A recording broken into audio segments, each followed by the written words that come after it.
Hi everyone, and welcome back to the channel. So as you can tell from the title and the thumbnail, this is a video about why it's healthy to have multiple works in progress, multiple WIPs, WIPs at once. And this is all according to my opinion and collected opinions of others that I found online, and just friends talking to friends and family who are also crafters. This one is more so, this video is more so going to talk about crocheting, but I feel like this can apply to most crafts. So we're just going to jump into this video, talk about it, and have a discussion about it. Okay, so I have quite a few links down below in the description that you can refer to. I am going to be going over, let's see, how many do I have? 1, 2, 3, 4, 5, 6. I have about 6, and kind of near the end of the video, like I usually do with these videos, I'm going to go over a couple of them. I'm only going to go through 4 of them, like 3 or 4 of them. I'm going to start off with 3, and then depending on timing, I may or may not do the 4th one. So we're just gonna go into like why I think it's healthy to have multiple WIPs, works in progress, at once. I'm gonna kind of go over both sides. So I'm gonna talk about like the benefits of multiple works in progress WIPs at once, and then I'm gonna talk about the benefits to one WIP, one work in progress. That sounds so weird. So according to Google, like a little Google overview, this is okay. AI is never good. Generative AI is never good. I do think, I'm blanking on the other term. 2 types. So it's generative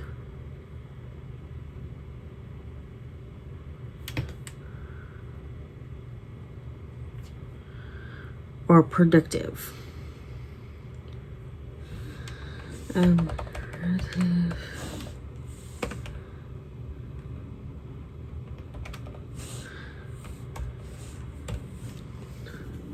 Okay, so generative AI is creating new content such as text, images, or code by learning patterns from existing data, while predictive AI analyzes historical data to forecast future events or trends.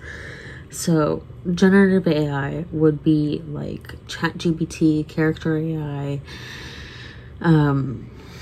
Predictive AI, also called predictive analytics, is more so for identifying patterns.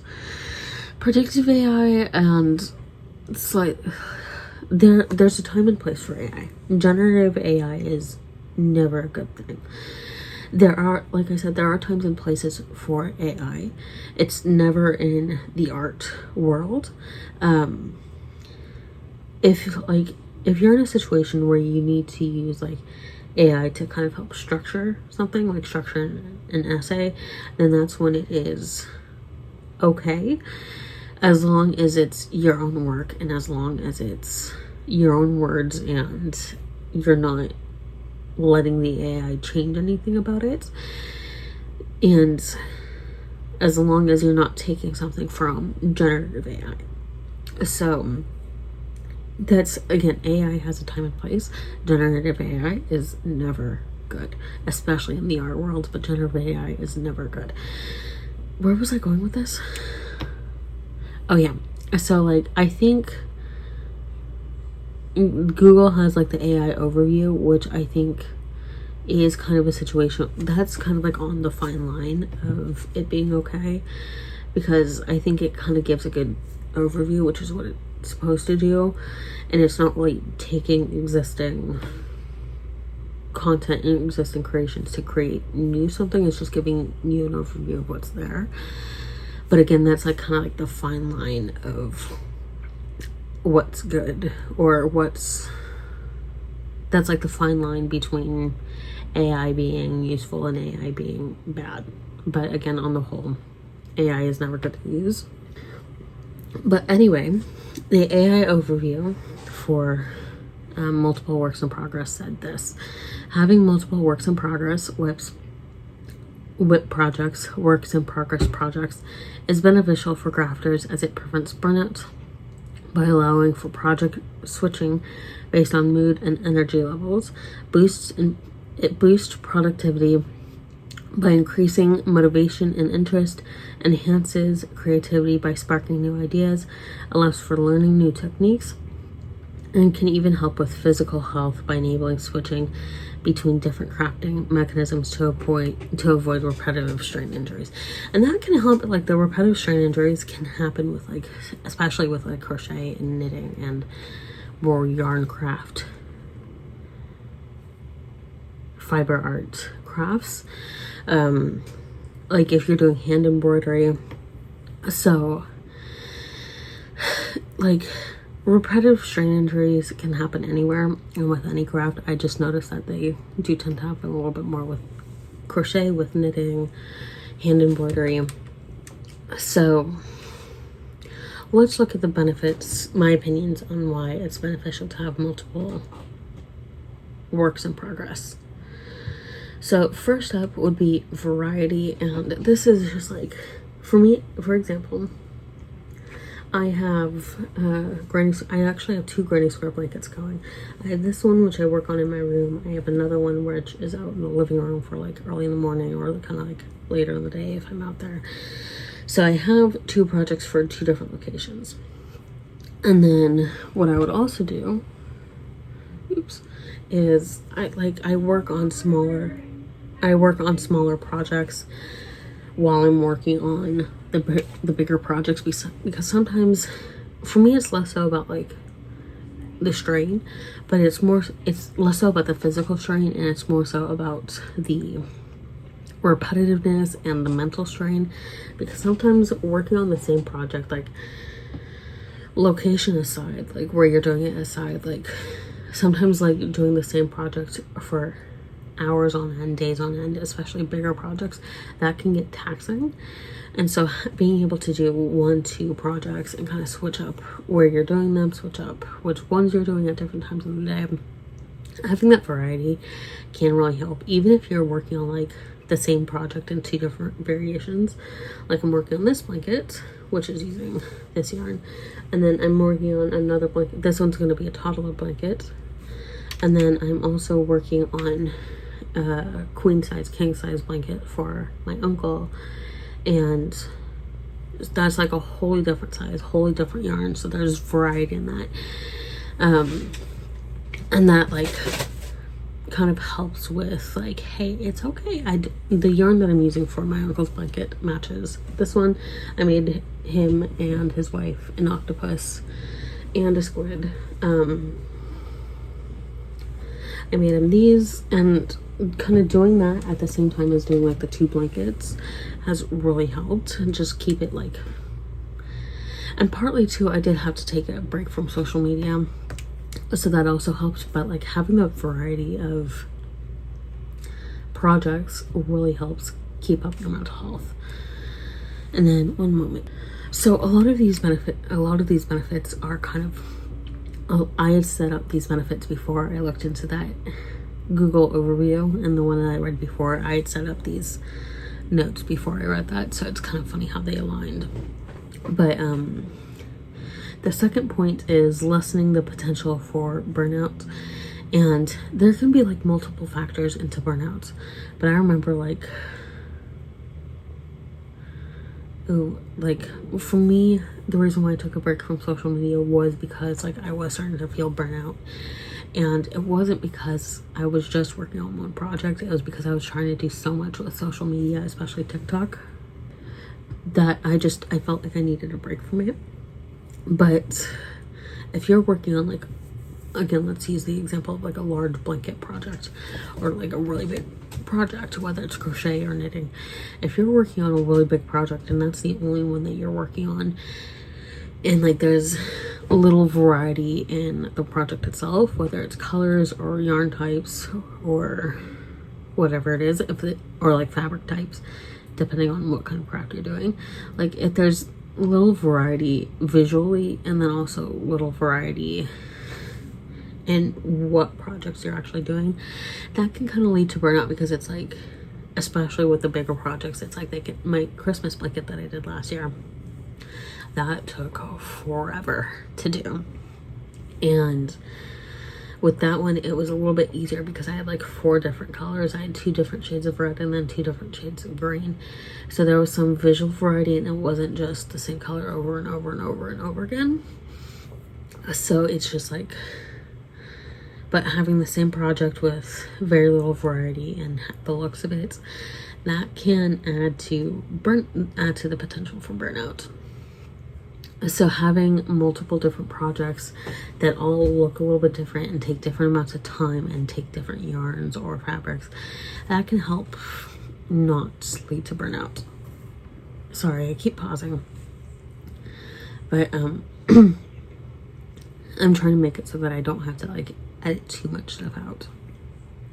So the third benefit is your hands get other movements in, as it's, especially if it's a handcraft like crochet, knitting, and embroidery.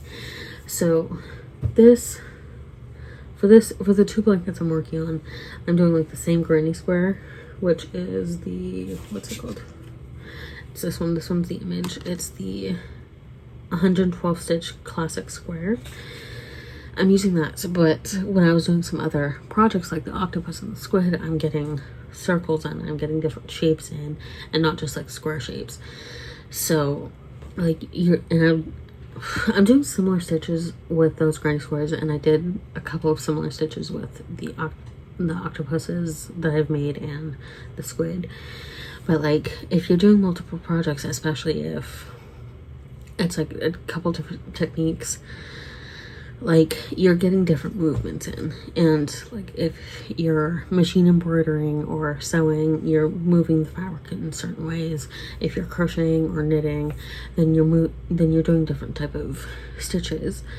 So it's more movement in to decrease the potential for injury in your hands.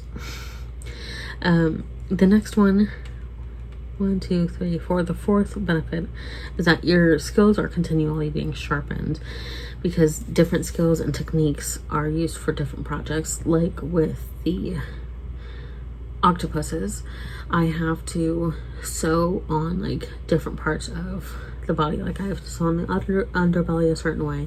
I have to sew on the main body. Let me pull it up. So I have to sew on the underbelly a certain way, and then I have to sew on this part of the body a certain way as well. And putting in the eyes, doing the spaces where the eyes go, those are totally different techniques than the granny squares for the blankets.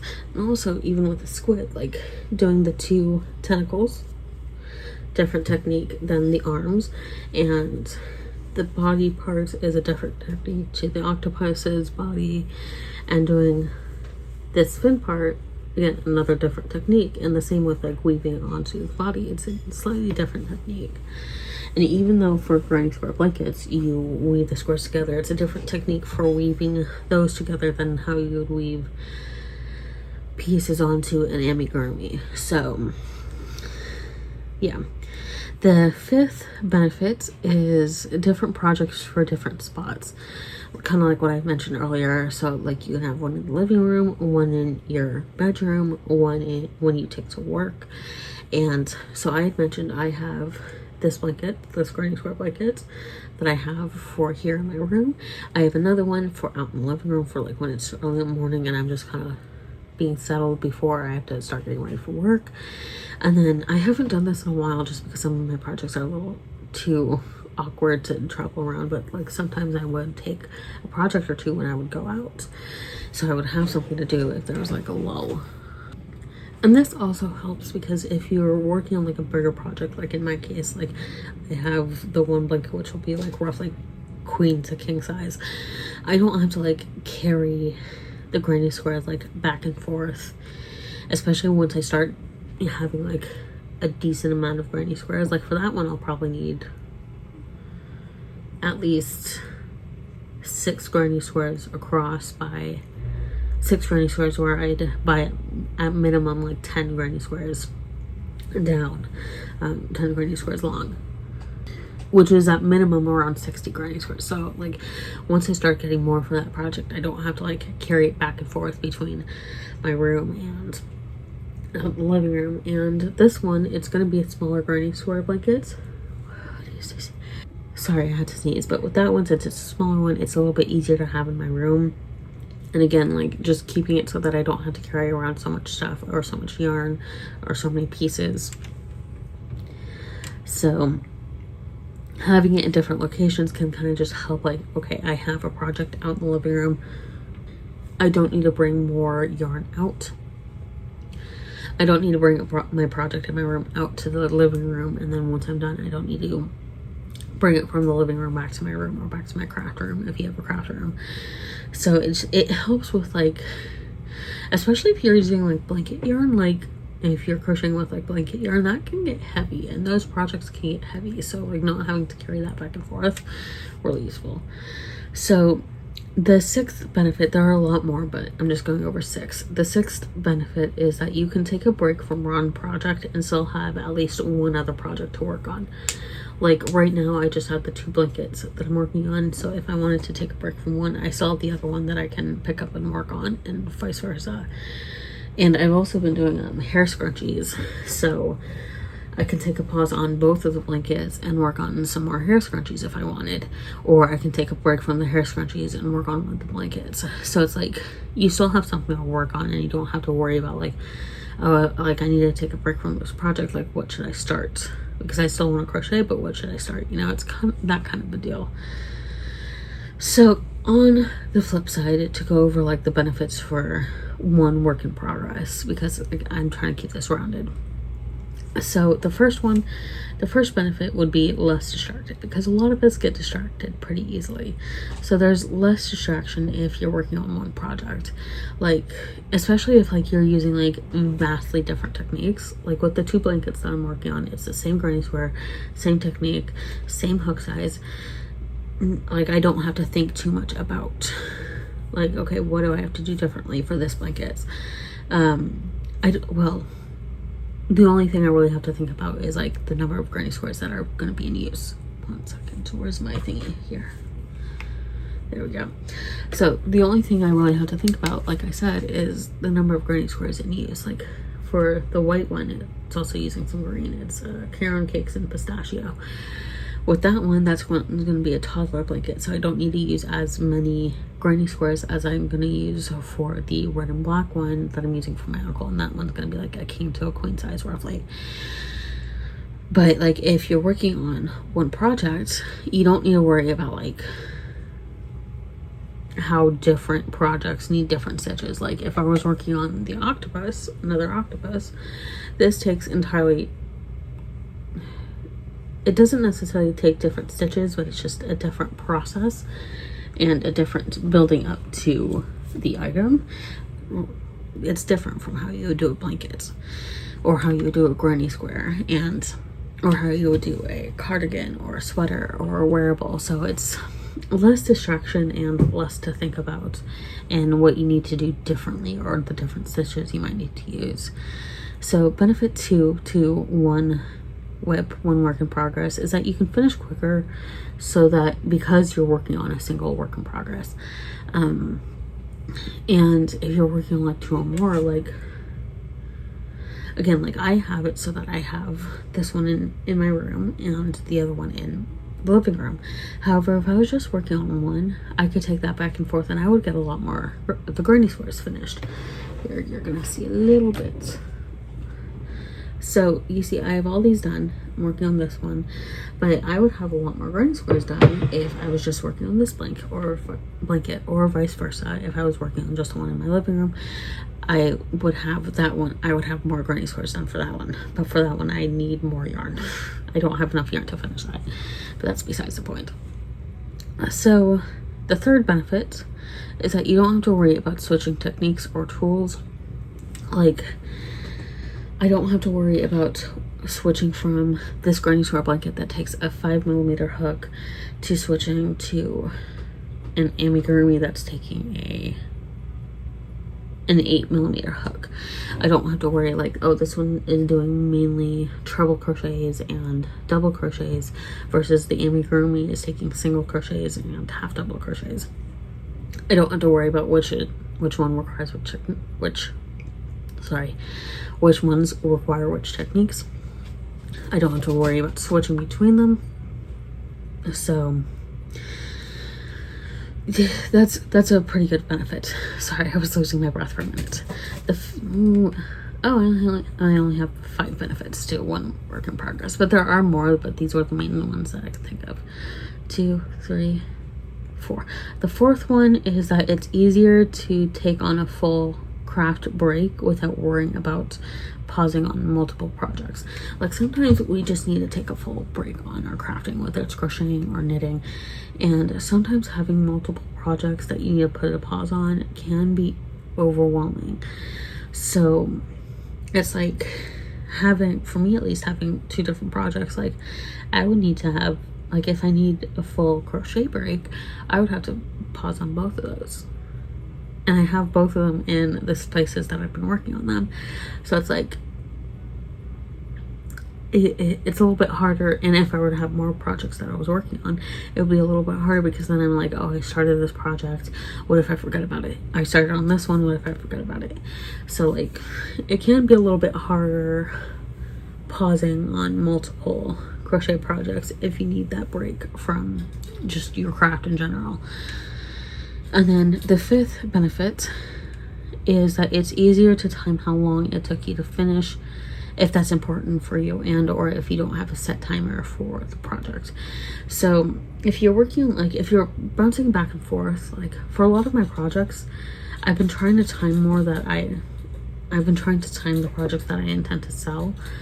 But for a lot of my projects, I have not timed them, and because I have like different projects for different places, like I couldn't tell you how long it took me for some of my projects. Like I can give you like an average, like the octopus probably took me in total, if I were to condense it all together, because there were a lot of breaks in between.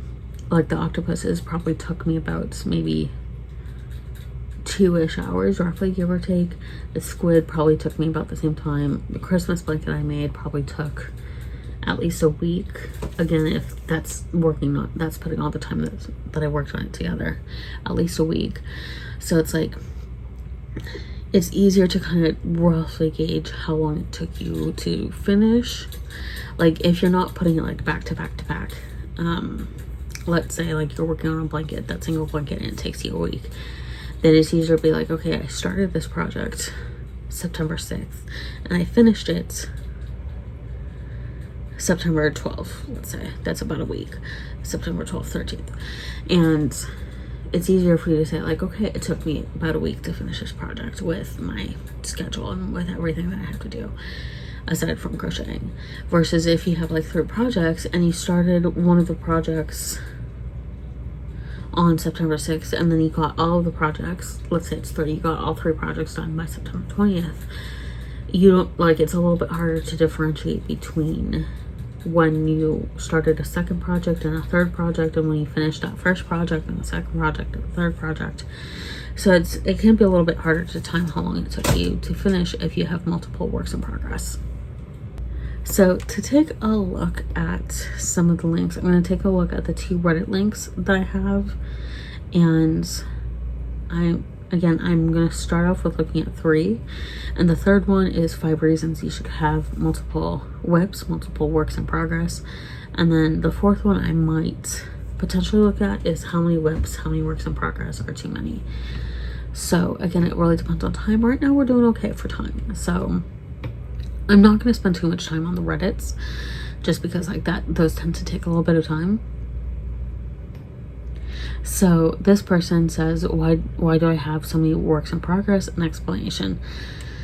Okay, the Goldilocks, my main project, perfect yarn, interesting but not too difficult pattern. Quick progress, usually a blanket or a sweater. The alternates, I need at least two of these when I need a change of pace from my main WIP usually smaller projects like hats or scarves. The comfort whip, the comfort work in progress, a project that I can do mindlessly while watching any reruns of my favorite TV show.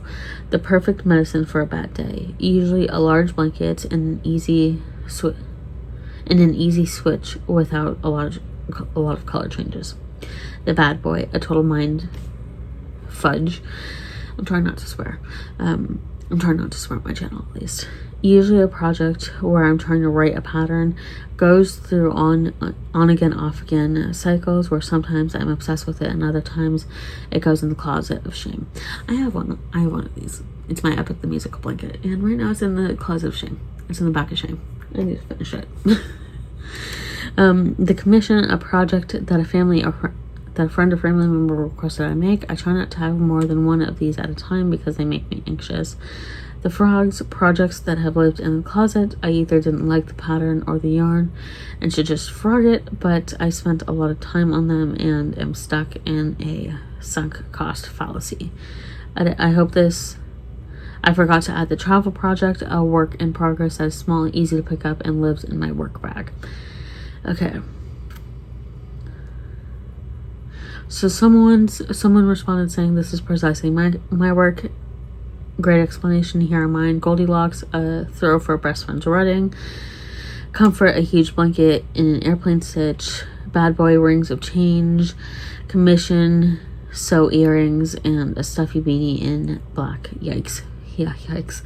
Perfect. Another person said perfect explanation. I think we all shame ourselves for having multiple works in progress, but crochet is about bringing you joy. Work on what makes you work on what you need in the moment. Someone said closet of shame. You must have more closet space than I do.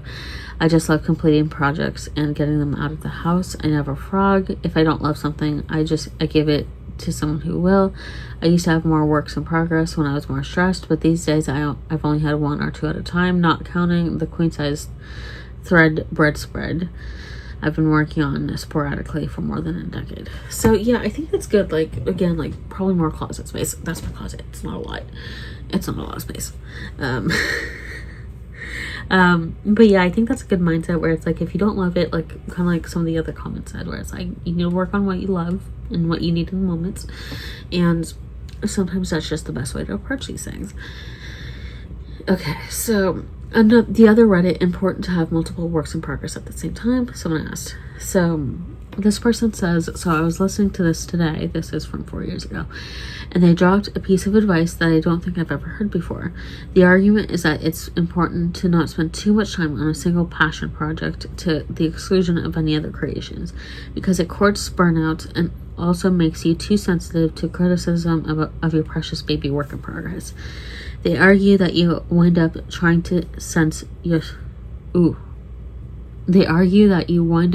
your sense of self-worth to a long-term project, or tying your sense of self-worth to a long-term project if it's your only thing going, and that you can also become too stubborn about not murdering your darlings when you need to. Thoughts. It's definitely made me think twice about all the times I've just been working on my novel. Okay. So this is more writing, but I think it's good to have. So again, it's another craft. So someone said it depends on the person. Another person said, I can see the argument, but oh god, I would never finish anything and that would be demoralizing.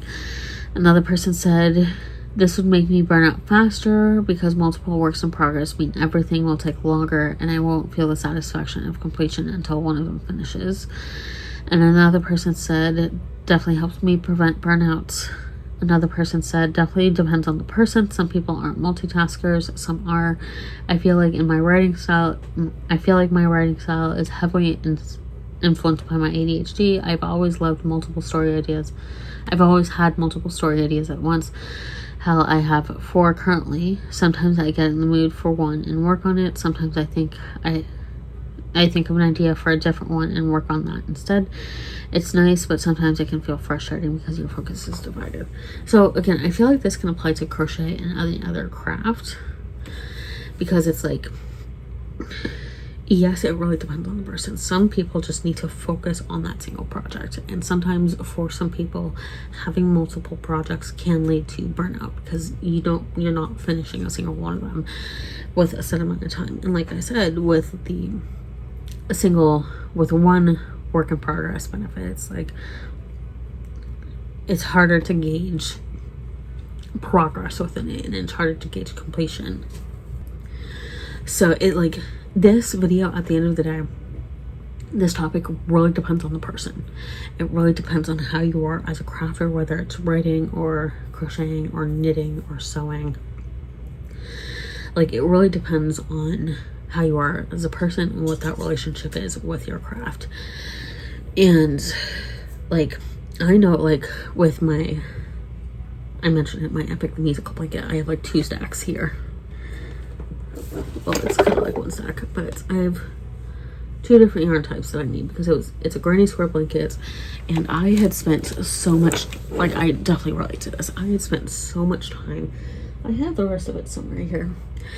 I had spent so much time writing it out, trying to plan out the yarns, and I had kind of kept pushing it off because I was waiting for all of the concept albums to be out, and so that I could choose the yarns and then start working on it. And I had spent so much time doing that and planning and figuring out what yarn I wanted to use, figuring out what granny square I wanted to use, that it just kind of ended up becoming like,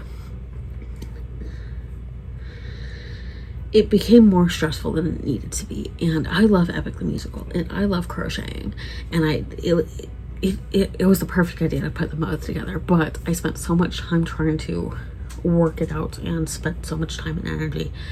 I talked about this a little bit earlier, and I'm still kind of on the break from it because right now it's like, looking at it, like, as much as I love Epic, as much as I love crocheting, like, looking at those 2 together, it's like, I can't. I'm going to get back to it at some point. I just have to figure out where the rest of it is. I think it's in the bag right next to me, but I spent so much time trying to like figure it out, and then once I started it, I had gotten all the granny squares made, and then I was weaving them together, and then I hit a brick wall with it.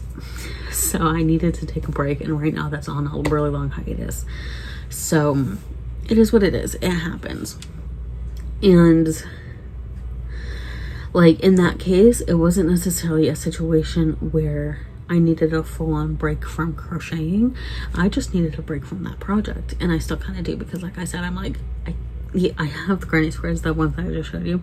They're right here. They've been on my desk, and sometimes like when I look at them, I'm like, oh god, I still need to finish that.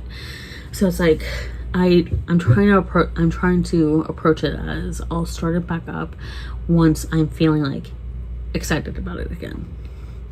So, and then there was a part of my brain that's like, oh my god, Jorge is starting on Ilium, another musical for the Iliad, and I need to finish this blanket before that's out.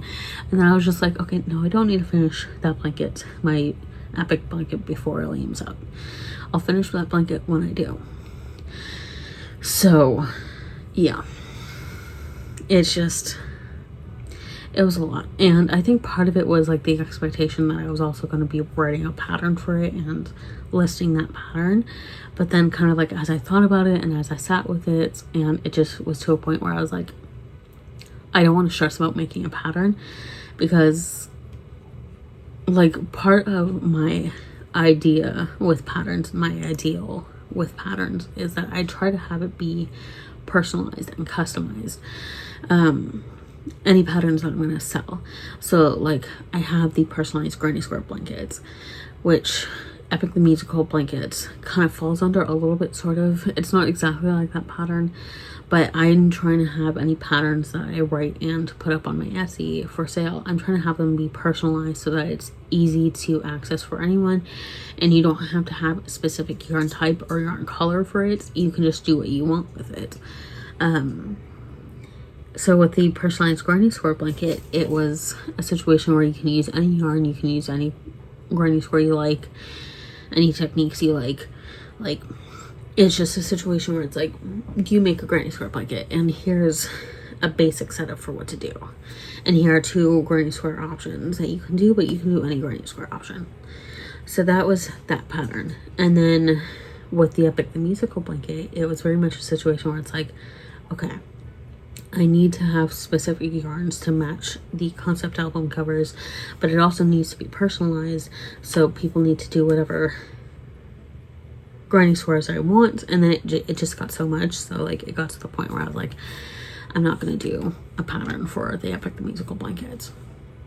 At the very least, I might revive my crochet blog and be like, here's the yarn that I use for Epic the Musical blanket.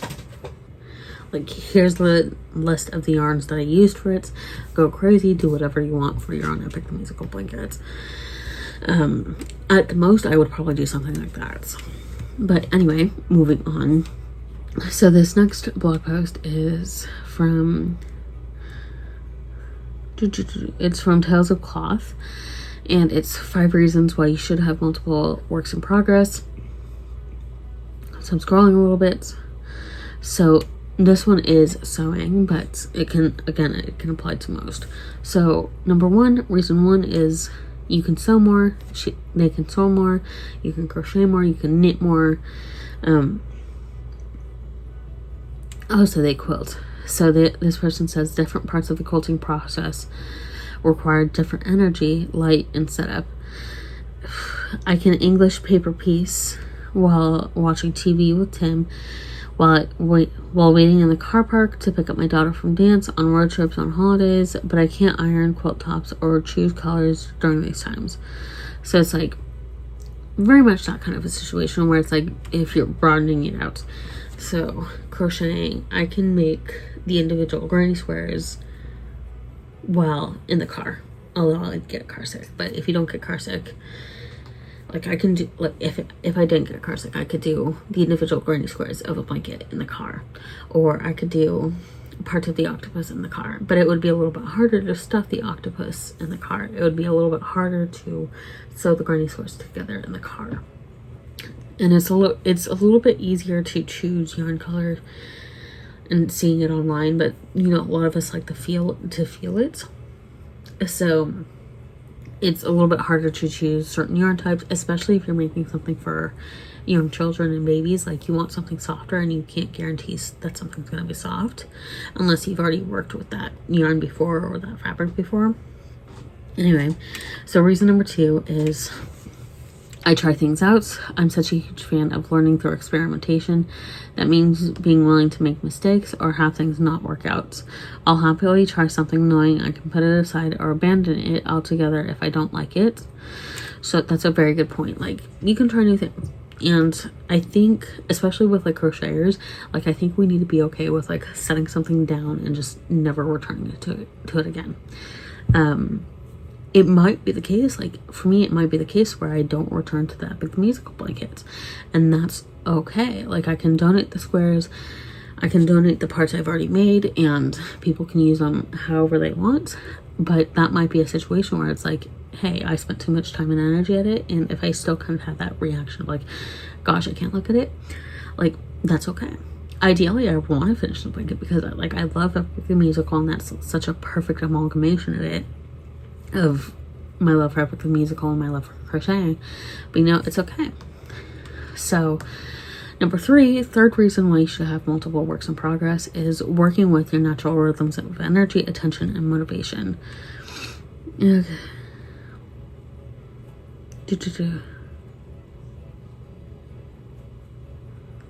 So they say, when I'm sitting on my couch for the evening, my huge tub of scrappy shapes is waiting for me, and I find nothing more relaxing than sewing diamonds or hexagon together at random without too much thought. When I'm traveling or need to wait for kids somewhere, that's the perfect opportunity to bring prepared blocks in little ziplocs that fit perfectly in my handbag. Some quilts suit being sewn in one big binge, while others suit being done here and there throughout the year. And again, this also applies to like most other crafts. Like, again, like depending on your energy, attention, motivation, depending on how much attention a certain project needs, like some things can be done out and about, and some things need to be done in the home with a little bit more attention when you have more energy. So it really depends on the project itself. And then the fourth reason, this person finishes more quilts more. This way you can finish more projects. And this person, I don't know what their gender is. I'm assuming female, but I don't want to assume. They say, my goal or encouragement here isn't to make more quilts for more quilts' sake.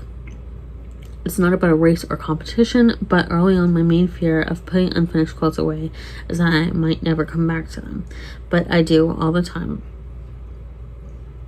Oh boy.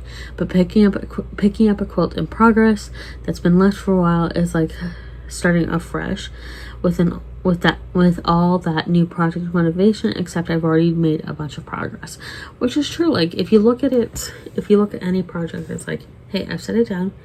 Okay, I've gotten a bit of this done, but like, hey, I have more energy from it. I have more excitement for it. And it's a little bit easier to approach that. And then the fifth reason this person says is they enjoy it more. So it's just like, hey, you have more stuff to do. There's more variety, like I had mentioned. It's a little bit easier to approach your projects if you have multiple works in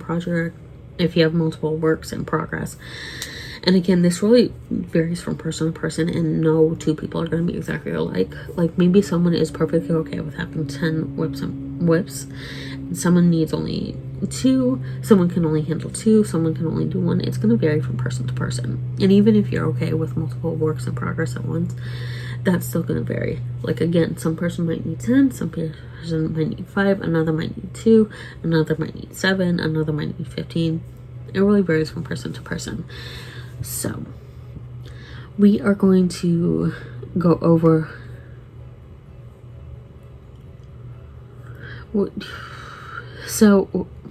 I was thinking about this for a moment, but what is going to happen is I'm just going to finish up this video here because I feel like we've done a lot of talking and we've covered a lot of the basics for this argument, both sides.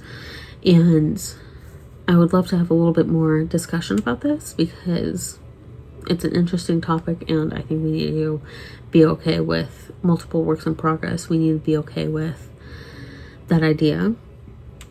And sometimes it's perfectly okay to have multiple works in progress that will never be finished, that you can just clear out. Sometimes it's okay to have multiple works in progress that, yes, you are going to finish, but you just need a little bit more time before you get back to them. And it's also okay to just be working on one project at a time. So, with all of that said, I'd love to hear your thoughts down below in the comments. Be civil about this, be nice. I'd love to have some sort of conversation about this. So, let me know your thoughts down below in the comments. Thank you all for watching, and I'll see you all in my next video.